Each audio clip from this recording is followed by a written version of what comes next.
Olá, boa noite a todos. Vamos já já aqui para uma live com alguns minutinhos de atraso por questões aqui técnicas. Já já a Martec se junta a nós para mais uma conversa aqui sobre comunicação interna. Vamos ver se a Martec já está aqui a postos.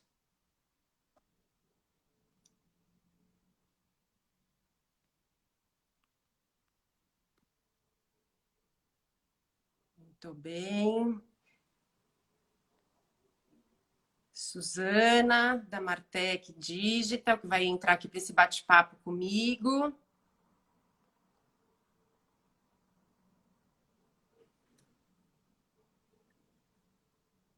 Suzana, já fiz o pedido aqui para você se juntar. E aqui a Martec não consegue aderir. Vamos lá, tentar novamente.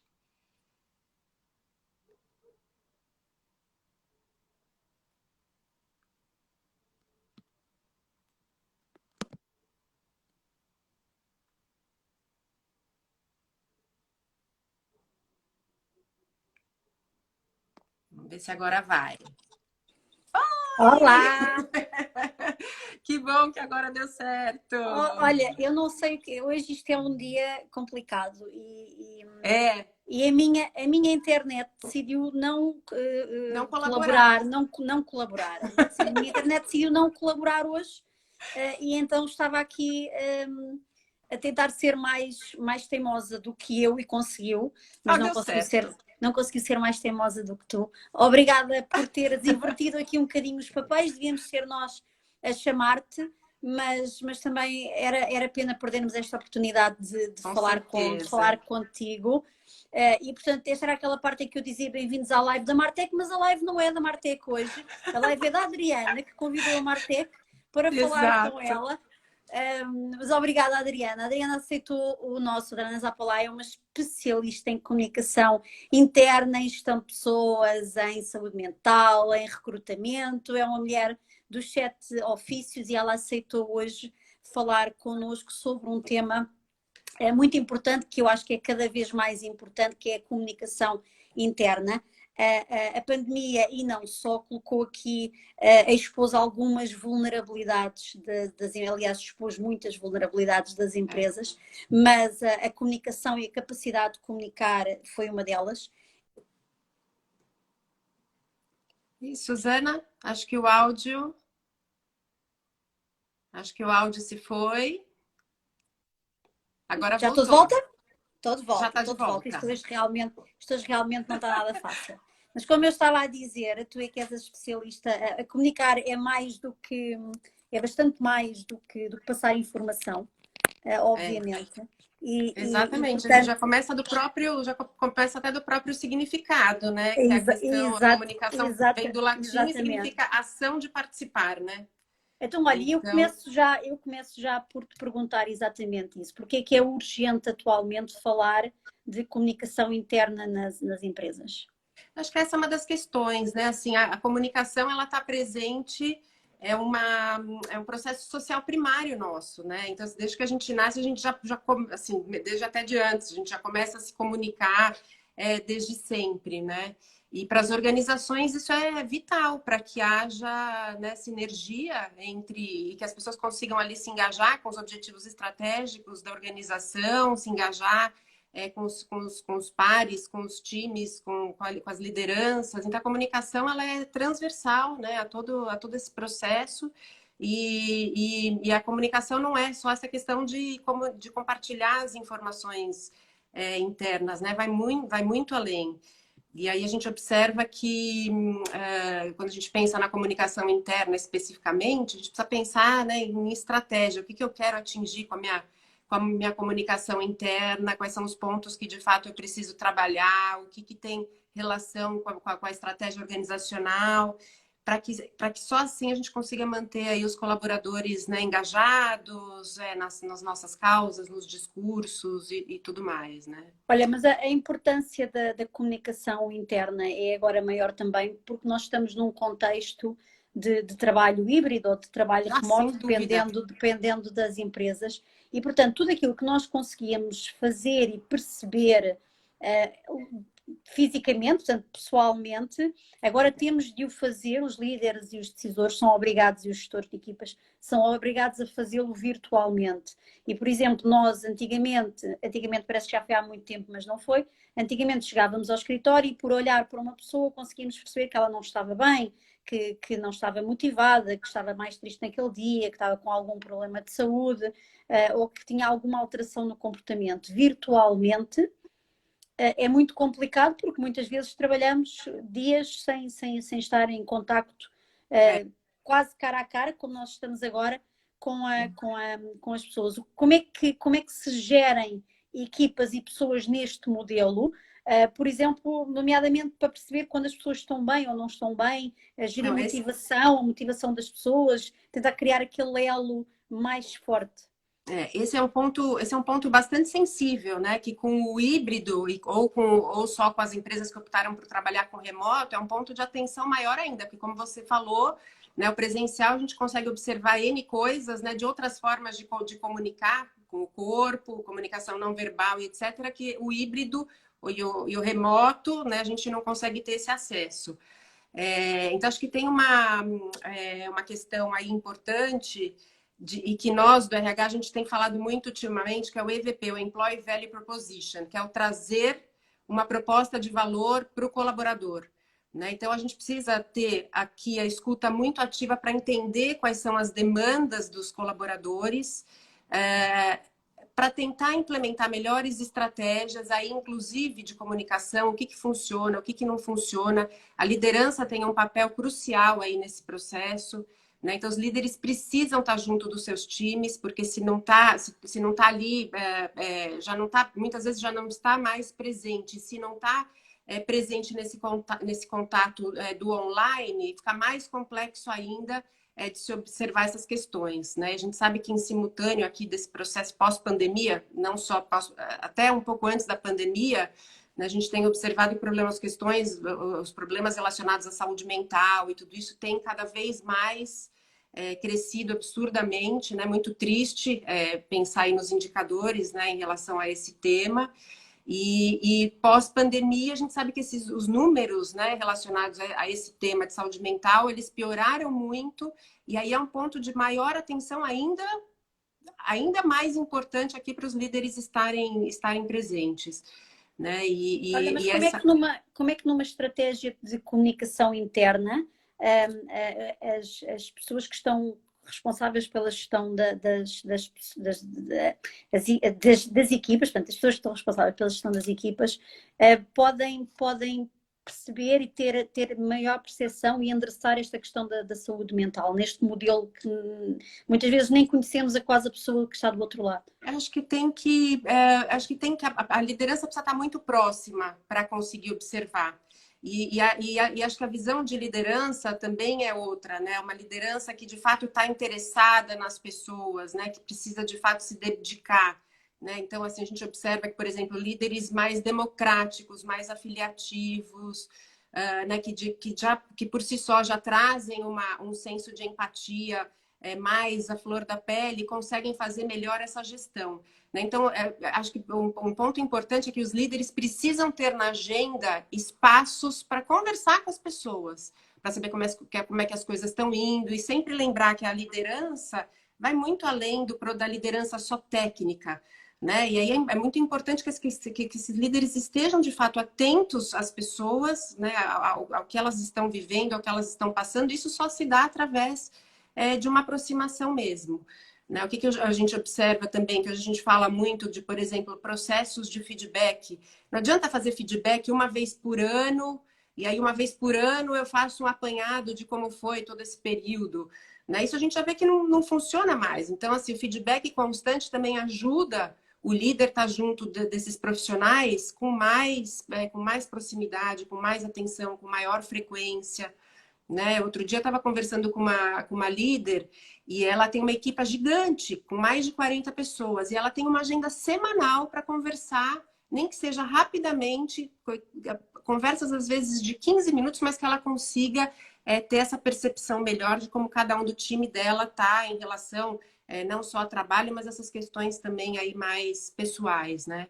Então é super importante que tenha essa aproximação, né? Que esteja na agenda do líder um tempo reservado para as pessoas. Olha, mas vamos ser um bocadinho mais práticas e tentar aqui encontrar, ou vou-te lançar esta questão para tentarmos encontrar aqui uma solução. Como é que se comunica? Como é que as empresas podem comunicar com as suas equipas num modelo em que cada uma está em sua casa ou num ambiente completamente diferente, que num modelo em que existe maior liberdade de horário, se calhar nem trabalham às mesmas horas, se Sim. calhar estão noutros países com diferenças Horários horárias fusos muito distintos. grandes.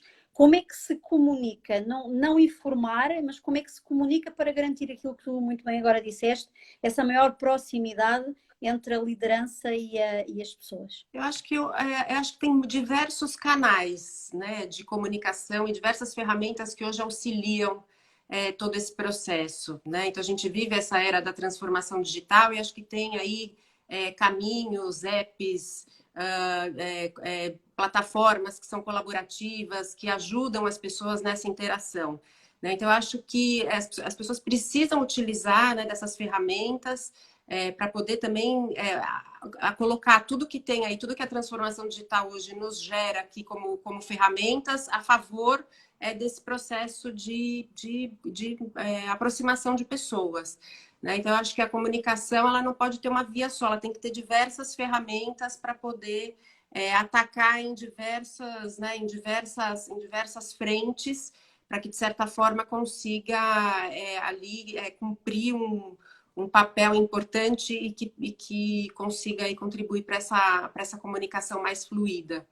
Né? Então, acho que tem uma questão dessa questão de se colocar né, na agenda, como eu continuo achando esse um ponto muito importante, e utilizar todas essas plataformas que estão a serviço de melhorar essa aproximação né, com os colaboradores. Olha, mas temos as ferramentas e temos várias ferramentas de comunicação, mas é preciso saber comunicar. Com certeza. E comunicar num mundo virtual e comunicar por e-mail ou comunicar através do WhatsApp ou comunicar nas reuniões do Teams ou de outro serviço ou de plataforma qualquer, não é a mesma coisa do que comunicar cara a cara. E o que se está a perceber agora é que a maneira como nós escrevemos e como nós falamos e a nossa linguagem corporal ou não verbal é muito importante para percebermos o estado de espírito das pessoas. E, portanto, uma frase que tu me possas dizer que é completamente normal e tranquila, eu, segundo o meu estado de espírito aqui em casa, posso interpretar de uma maneira mais rude e, portanto, mais ofensiva. Como é que isto acaba por criar problemas de comunicação e a criar até problemas entre as equipas que têm de ser evitados. Ou seja, a mesma maneira como nós escrevemos tem de começar a ser pensada, porque as pessoas do outro lado Sim. não nos estão a ver, não nos estão a ouvir, e a leitura que fazem da mensagem pode não ser a mais correta, porque estão influenciadas pelo seu estado de espírito, pelo seu dia, pelo seu volume de trabalho, e há problemas de comunicação. Como é que isto se pode evitar? Eu penso que tem dentro do processo de comunicação, aí a gente tem diversas frentes aí que dá para se olhar, né? Uma delas é a comunicação assertiva, comunicação não violenta, N teorias. Mas eu penso que tem um exercício acho que é fundamental, que é das pessoas usarem a empatia nesse processo da comunicação, que é se colocar no lugar do outro, né? Quando o outro recebe essa mensagem, como é que é esta leitura, né? Como é que é essa leitura do outro?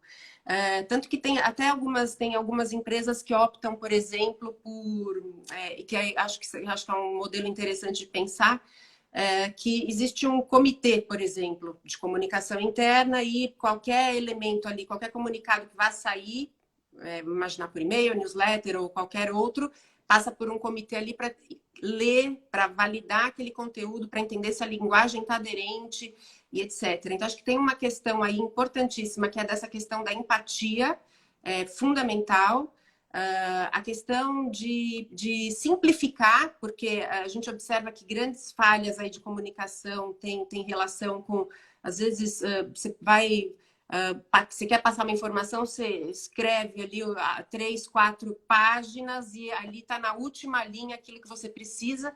Então, pensar, né, num linguajar que seja mais simples e mais fácil de ser entendido. Acho que tem um ponto também importante aí, né, que também fortalece essa questão da empatia, também é pensar no processo da hierarquia para se estabelecer conversas, né? Então, quanto mais hierarquia, mais complexa se torna. Então, trazer, né, as pessoas para mais perto, né, para que a comunicação seja um pouco mais fluida. E acho que esse exercício aí de autoconsciência, de autoobservação, autorreflexão, ele é muito importante nesse processo, né? E acho que tem uma questão aí também relevante, que é dos profissionais serem responsáveis por aquilo que eles fazem de fato. Né? Então, e aí isso implica em ter um autoconhecimento também aí super mais aprofundado. Né? Então, se eu estou num dia que eu não estou bem, que eu estou com raiva, que eu estou triste, etc., será que eu consigo, a partir dessa autopercepção que eu tenho, fazer diferente, me comunicar de um outro jeito? Ou, eventualmente, deixar para conversar sobre assuntos mais complexos num outro momento? Né? Então, acho que são ações aí que podem ser tomadas para ajudar aí essa fluidez, né, na comunicação, e evitar esses ruídos todos que existem.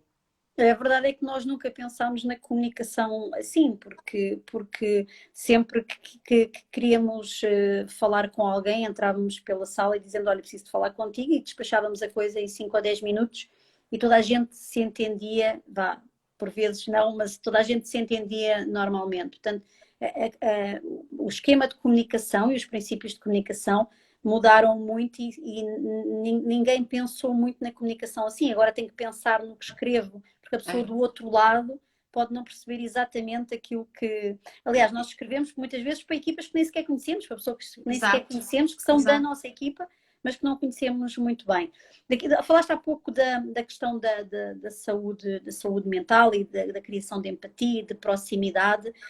Como é que uma empresa pode alterar ou otimizar a sua estratégia de comunicação interna para fazer esta aproximação aos colaboradores e criar este sentimento de pertença ou aquele que nós chamamos de vestir a camisola de pessoas que se calhar foram contratadas já neste modelo remoto, nunca híbrido. Foram ao escritório, nunca conheceram a sua própria equipa, falam de vez em quando. Como é que uma estratégia de comunicação interna pode facilitar esta aproximação? Eu acho que o primeiro ponto precisa ter uma estratégia. Às vezes as pessoas não se dão conta que a comunicação interna precisa de estratégia para que ela aconteça de uma forma organizada, com objetivo, que você consiga mensurar e tudo mais. Então, acho que um primeiro ponto, né, parece esquisito, mas é ter uma estratégia efetivamente. Né? E aí, a partir desse estabelecimento de estratégia, quais são as ações que são ali conectadas a essa estratégia? Então, se por exemplo, promover a saúde mental, então quais são todas as ações que a empresa vai fazer e como é que ela vai demarcar isso né, por todos os seus canais, como é que vai preparar a liderança, como é que vai colocar esses assuntos aí né, em pauta, em discussão, né, através dessas diversas ferramentas aí, canais. Então, eu acho que planear a comunicação interna a partir de um objetivo que esteja claro, né, e definido, e que ali a partir daí você consiga desenvolver ações para conseguir chegar nos resultados que são esperados. Né? Então, e penso que no sistema híbrido tem algo que é muito, muito importante, que é reforçar a cultura organizacional o tempo inteiro. Né? Então, o tempo todo trazer as ações e mostrar onde é que os valores das organizações são vivenciados ali no seu dia a dia, na prática. quais são as características dos líderes de cada organização e como é que essas características aí são praticadas no dia a dia efetivamente. E aí tem um ponto que também é muito, muito importante, que é conectar aquilo que eu digo com aquilo que eu faço. Então, não adianta só uma teoria bonita se a prática não for coerente, né, e conectada. Então, é muito importante que todos os discursos organizacionais eles estejam sendo percebidos na prática, porque se isso não estiver sendo vivenciado, esquece, né? Já rui aí, já tem ali uma ruptura, né, enfim, de estratégia. Olha, dentro daquilo que é a tua experiência nos últimos anos de ajudares as empresas a melhorarem a comunicação interna, a resolverem alguns problemas, quais foram as grandes alterações que tu viste nos últimos anos, em termos de necessidades e desafios, e o que é que as empresas fazem, o que é que fazem de mal, o que é que estão a fazer de mal, qual é o grande desafio para elas e o que é que têm de mudar? Assim, eu penso que tem algo que a gente vivencia muito atualmente, que primeiro que a gente acessa tudo que a gente quiser, né? Então a gente tem aí um portfólio, um leque enorme de possibilidades infinitas. Isso traz para a gente aí avalanche de informações. Isso acelera, né, deixa a gente aqui num ritmo mais acelerado. E eu vejo que tem alguns movimentos organizacionais que têm sido, nesses últimos tempos, bastante positivos, que eu não via há alguns anos atrás, como, por exemplo, o assunto da saúde mental estar à tona, ser um assunto de pauta dos executivos, né, da organização, felicidade no trabalho.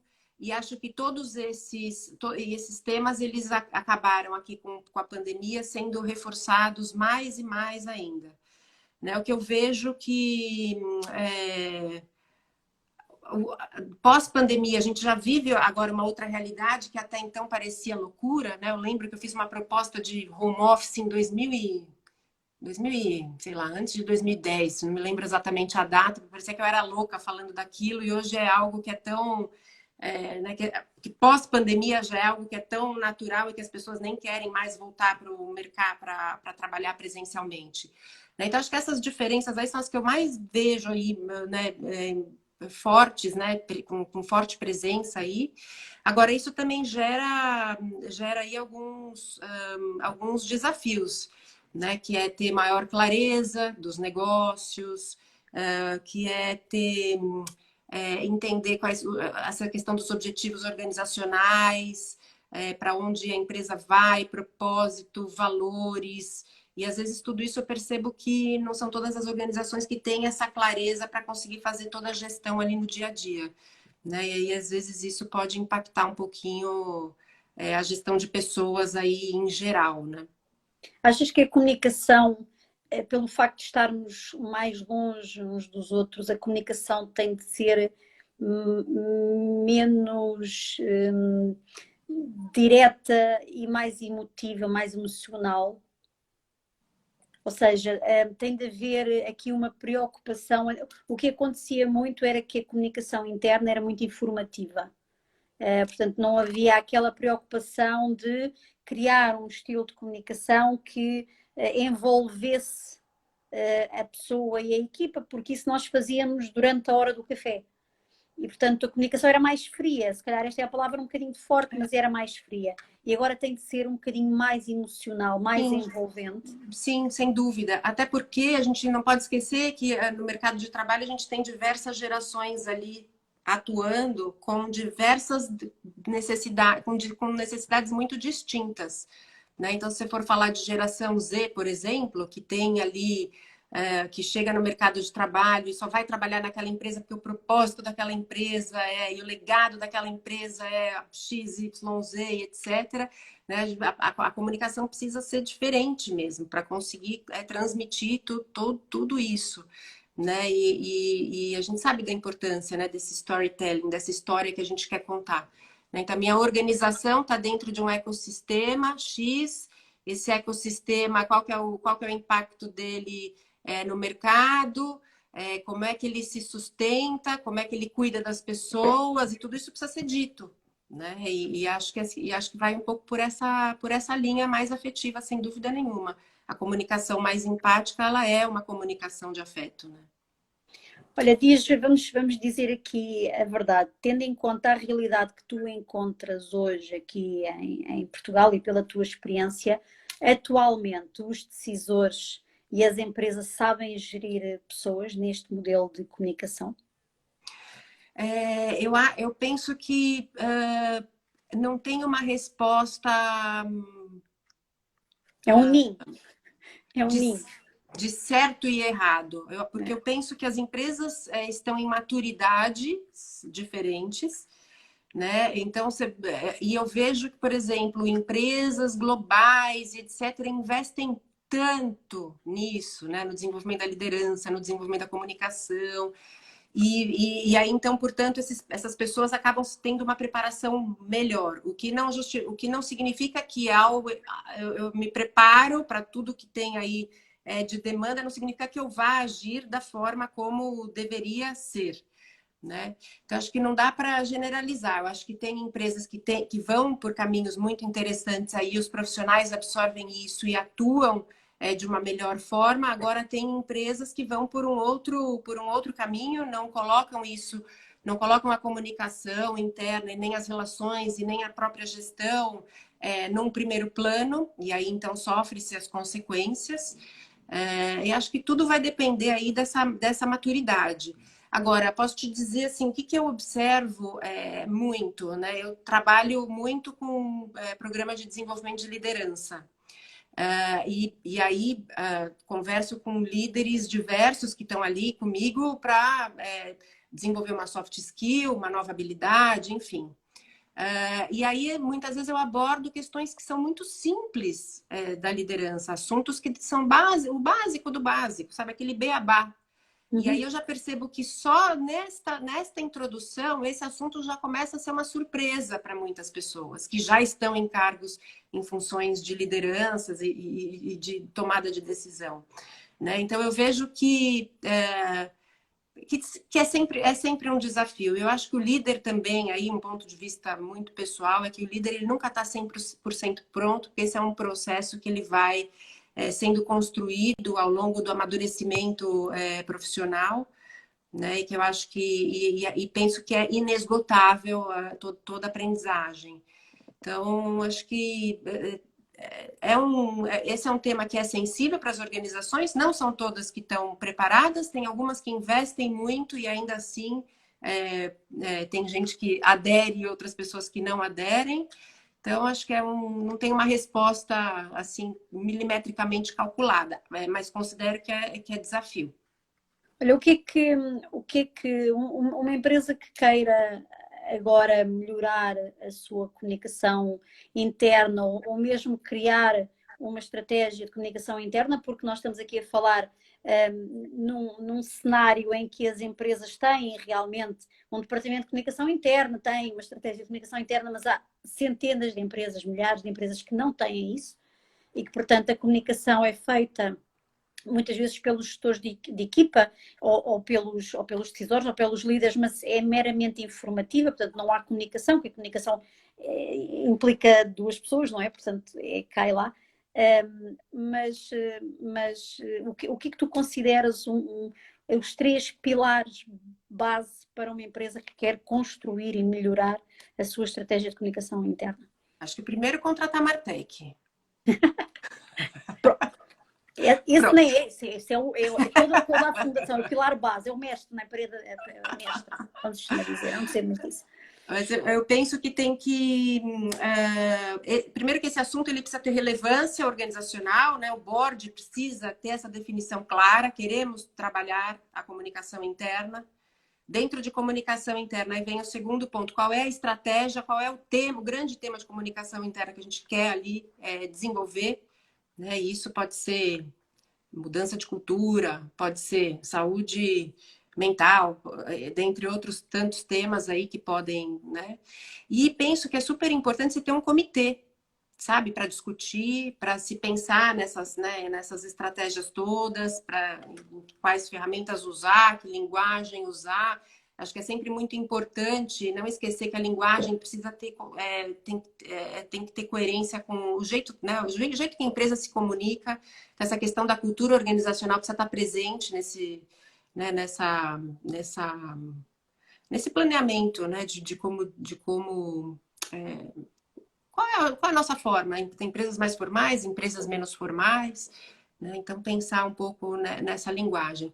Então, eu acho que é definir, né, o board precisa entender isso como prioridade. Precisa se definir uma estratégia de atuação, se montar um comitê e começar a traçar ações para serem implementadas no dia a dia e que sejam percebidas ali por todos.